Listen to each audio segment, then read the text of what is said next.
Hello everyone, welcome back to HM Chemistry channel. Today in this video we are going to talk about the tips or can say tricks for finding out group as well as period of an element that can be given to you in the exam. And we have seen that in the exam we are getting this type of questions already which are very important for your master cadre exam. So ये आपको आने चाहिए. इस तरह के questions के लिए मैं फिर बच्चों को बोलूंगी, क्योंकि मैंने आगे भी बहुत बार बोला हुआ है कि you have to know each and element of the periodic table. इसको याद करिए, बड़े तरीके मैंने प्लेलिस्ट में डाले हुए हैं वीडियो में, तो प्लीज इसको वहां पे जाके देखिए. केमिकल पीरियोडिसिटी ओपन करिए, वहां पे आपको वीडियोस मिलेंगी डिटेल, और पीरियोडिक टेबल को याद करिए, अदरवाइज इसके बिना काम नहीं चलेगा. Fine. So this is the way कि you have to learn the things. Okay, पहले जब पीरियोडिक टेबल याद होगा तभी काम चलेगा, उसके बिना आप नहीं कर पाएंगे.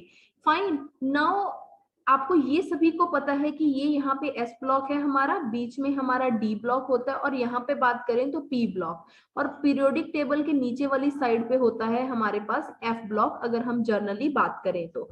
ठीक है. अब हमारे पास देखो कुछ चीजें हैं, मैं यहाँ पे लिखूंगी. अगर आपने पीरियड एलिमेंट का कैलकुलेट करना है, if you want to know the period of an element, तो सबसे पहले इसके लिए आपको क्या करना पड़ेगा कि you have to write down the electronic configuration. आपको एटॉमिक नंबर दिया जाएगा, you have to note down the electronic configuration.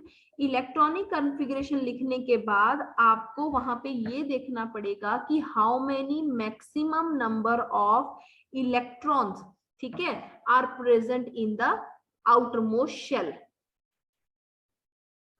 Outer most shell में कितने इलेक्ट्रॉन हैं कॉन्फ़िगरेशन से पता चल जाएगा, बट पीरियड हमारा कहाँ निकलेगा? जो n की वैल्यू आपके पास मैक्सिमम है वो आपका पीरियड है. ठीक है, वो आपका पीरियड है, और ये होता है principal quantum number. This is known as principal quantum number. So for finding out period of an element that can be given to you in the exam, you just have to write the electronic configuration और उसके बाद maximum value of n को choose करना है. That's it. Fine. और कुछ नहीं करना, सिर्फ मैक्सिमम वैल्यू ऑफ एन को चूज करेंगे. अगर हमने चूज करना है कि हमें ग्रुप को देखना है और उसके लिए क्या वे आउट है, हम कैसे निकाल सकेंगे? हमारे पास ग्रुप जो है वो एस ब्लॉक भी होता है, पी ब्लॉक के ग्रुप्स भी हैं, एफ के भी हैं, डी के भी हैं. तो सभी का ना पहले तो अलग अलग तरीका है कि इसको किस तरीके से आप फाइंड आउट करेंगे. अगर मैं एस ब्लॉक की बात करूं तो एस ब्लॉक में आपको ये चेक करना है कि how many maximum number of electrons are present in NS orbital.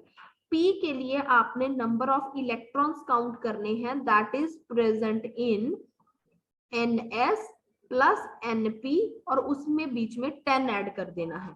अगर मैं डी ब्लॉक एलिमेंट्स की बात करूं तो डी में मेरे को इलेक्ट्रॉन देखने हैं जो प्रेजेंट होंगे in NS orbital plus n-1 d orbital. और एफ के लिए आपको पता है कि 6th और 7th पीरियड जो है हमारे पास, उसमें एफ ब्लॉक के एलिमेंट होते हैं. 6th पीरियड में हमारे पास जो एलिमेंट है वो हमारे पास 58 to 71 तक है, और 71 के बाद जो 7th पीरियड आता है वो 90 से 103 को अकोमोडेट करता है. ठीक है. So this is all about the basic things कि इसको कैलकुलेट कैसे करना है. Now we are going to take some questions कि उसको कैसे सॉल्व करेंगे. Okay, so I am clearing the slide. तो पहला क्वेश्चन जो आपका है वहां पे ना आपको एटॉमिक नंबर दिया गया है. They have given you the atomic number कि there is a one species whose atomic number is 20. Find out in which period it is present. It is present.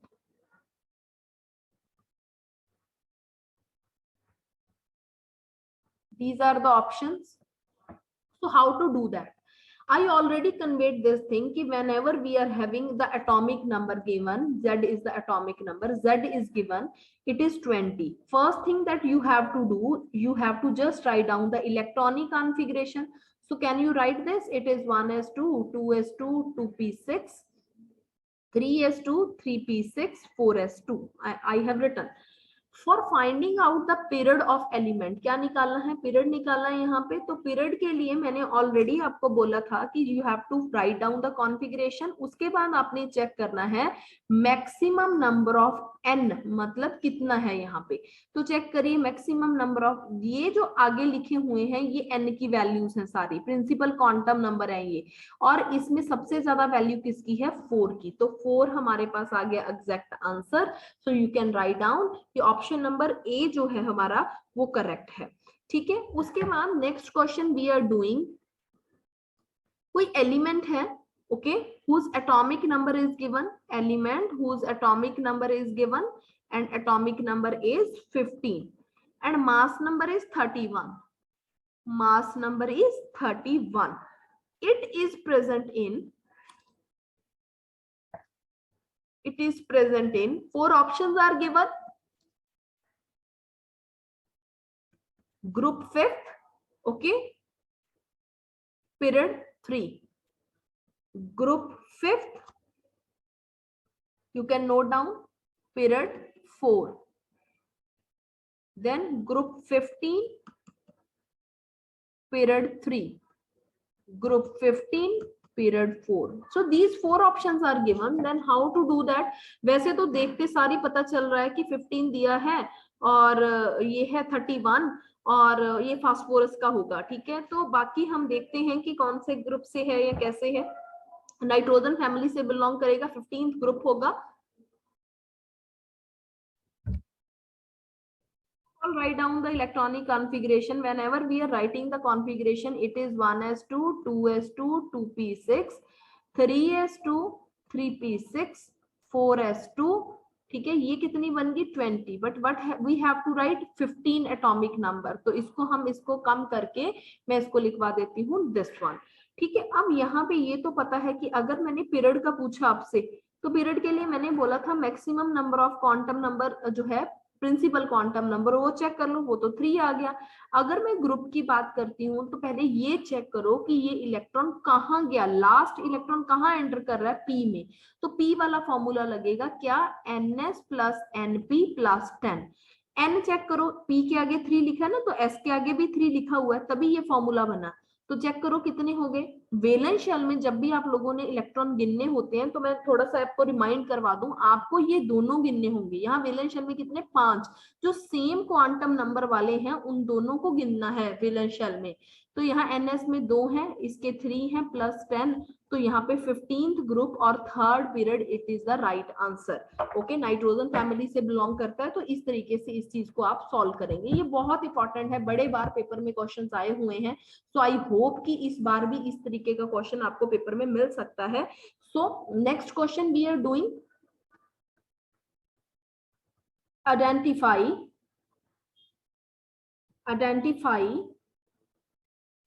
group and period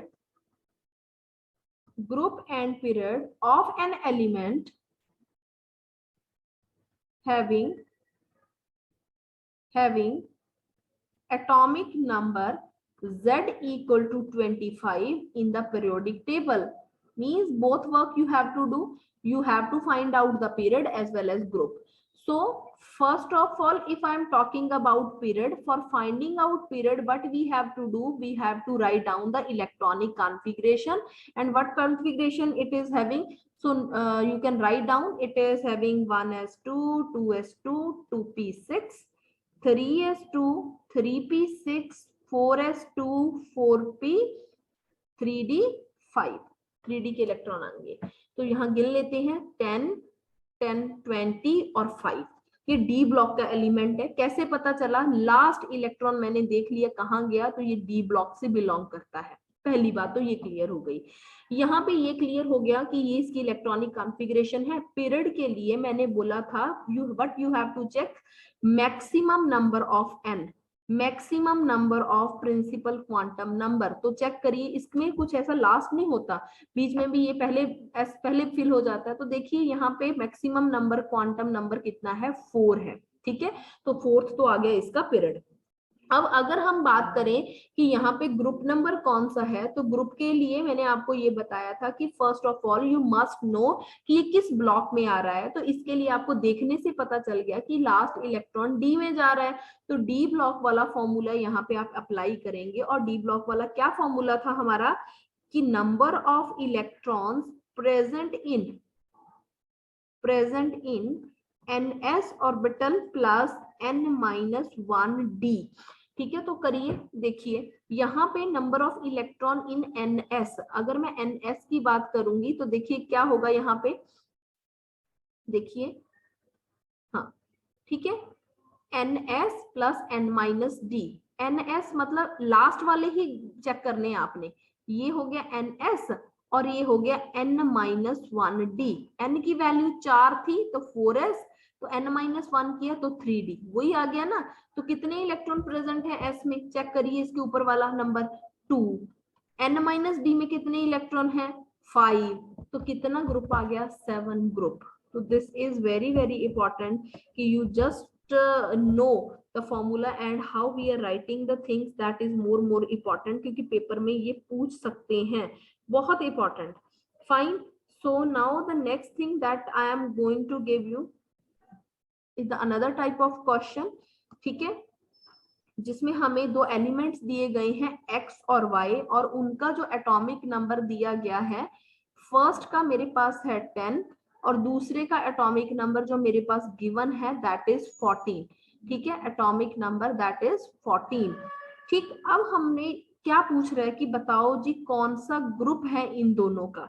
तो सबसे पहले तो हमें पता है कि जब भी हमने ग्रुप देखना है या जो भी देखना है तो हम कैसे करते हैं, हम कॉन्फ़िगरेशन लिखते हैं 1s2 2s2 2p6, इसकी हो जाएगी 1s2 2p2 2p6 3s2 3p2। ठीक है, तो ये हो गया। हमें निकालना है ग्रुप। तो मैंने ग्रुप के लिए क्या बताया था कि सबसे पहले आपको ये पता चले कि यह कौन से ग्रुप में बिलोंग कर रहा है, कौन से ब्लॉक में जाएगा। लास्ट इलेक्ट्रॉन पी में जा रहा है तो ये पी ब्लॉक का एलिमेंट है, यहाँ पे भी लास्ट पी ब्लॉक में जा रहा है तो ये भी पी ब्लॉक का एलिमेंट है। तो देखिए निकालें, x10 का ग्रुप फाइंड आउट करते हैं पहले ये एलिमेंट का, और उसके बाद हम y14 वाले का ग्रुप फाइंड आउट करेंगे। तो दोनों के ऊपर जो फॉर्मूला लगेगा वो पी ब्लॉक वाला लगेगा। पी ब्लॉक वाला क्या फॉर्मूला था कि number of electron present in ns plus np plus 10। P block में जो फॉर्मूला होता है, ठीक है, वो हमारे पास क्या रहता है, ns प्लस np प्लस 10। ठीक है, जब चेक करो ये n है जो इसके आगे लिखा हुआ था, बराबर ही लिखा हुआ है ना, यहाँ पे भी ये n है, तो दोनों के बराबर बराबर हैं, तभी मैंने लिखा कि यहाँ पे ns में कितने इलेक्ट्रॉन हैं, 2 प्लस 6 प्लस 10, और यहाँ कितने हैं, 2 प्लस 2 प्लस 10। ठीक है, तो इस तरीके से आप इस चीजों को कर सकते हैं, वेरी वेरी इंपॉर्टेंट। ठीक है, तो यहाँ पे मेरे पास आ गया 18th ग्रुप और यहाँ पे मेरे पास आ गया 14th ग्रुप। तो ये इंपॉर्टेंट है, इस तरीके से आपसे पूछा जा सकता है, पेपर में कुछ भी दिया जा सकता है, and they can give you the lot of things that can be asked in the paper related to this topic. So I think this is now clear, क्योंकि मैंने 3-4 क्वेश्चन करवा दिए और नई बात तो अब कोई भी नहीं है, वही चीजें हैं जो चलती आ रही हैं। ठीक है, तो आप लोग सिर्फ इस फॉर्मूलाज को याद रखिए, that is more important, and इस टाइप के क्वेश्चन जितने भी आते हैं बड़े आराम से आप सॉल्व कर सकते हैं, बहुत बहुत इंपॉर्टेंट। ठीक है, ये टॉपिक हॉट टॉपिक है, पेपर में आ सकता है। और अगर ये वीडियो आपको पसंद आई तो आप प्लीज लाइक करिए, सब्सक्राइब करिए चैनल को और अपने फ्रेंड्स के साथ शेयर करिए, और यही चीज मेरे को मोटिवेशन देती है कि मैं न्यू वीडियोस बनाऊं। अब बच्चे मेरे को मैसेज करते हैं कि मैम वीडियो डालिए, and it is my responsibility, मैं रोज वीडियो अपलोड करने की ट्राई कर रही हूँ और बना के आपके पास डाल भी रहे हैं। सो I am keeping my promise, but you have to do in reward कि आपने ये चीज करनी ही करनी है। It is giving me happiness as well as motivation कि मेरी वेट कोई कर रहा है, and I have to do the video uploading. So thank you so much. अगर वीडियो पसंद आई तो जरूर लिख के जाना, कमेंट करके बता के जाना। I am waiting for your comments. And one more thing कि we are more than 5,000 subscribers now, and it is very very happy news for us कि आप सभी का इतना सपोर्ट मिल रहा है। अगर आप ना होते तो एचएम केमिस्ट्री भी ना होता। ओके, मेरा पैशन था टीच करना, बट आप लोगों ने इतना अच्छा फीडबैक दिया, इतना प्यार दिया और मेरी वीडियोस को इतना पसंद किया। बहुत थोड़े टाइम में, शायद यूजली लोगों को बहुत ज्यादा टाइम लग जाता है, बट बहुत थोड़े टाइम में मेरे व्यूज इतने आने लग गए कि मेरा चैनल मोनेटाइज हो गया। और मेरे को किसी को कहना नहीं पड़ा कि आप सब्सक्राइब कर दीजिए, क्योंकि जब भी हम चैनल को बनाते हैं तो हम एक दूसरे को बोलते हैं यार मेरा चैनल सब्सक्राइब कर दे, मेरा चैनल सब्सक्राइब कर दे। और वही एक बिग मोटिवेशन थी कि जो भी पढ़ता जाता था हमेशा पर्सनल कमेंट करके जाता था कि मैम बहुत अच्छी समझ आ रही है, इसको कंटिन्यू रखिए, इसको कंटिन्यू रखिए। And I am really really thankful कि आप लोगों ने इतना सपोर्ट किया और मेरे को एक एचएम केमिस्ट्री प्लेटफॉर्म को एक पंजाब में बहुत अच्छा नाम दिया। और not in the Punjab, I can say that the people that is living in Pakistan, Bangladesh और इटली से मेरे पास बच्चे हैं। बहुत सारे बच्चे आसपास के भी कंट्रीज के मेरे को मैसेज करते हैं and really it is giving me happiness. So I am having no word to express my gratitude for you. So video को देखिए, अगर पसंद आती है शेयर करिए, लाइक करिए, कमेंट करिए। मिलते हैं नई वीडियो में। Bye bye, take care.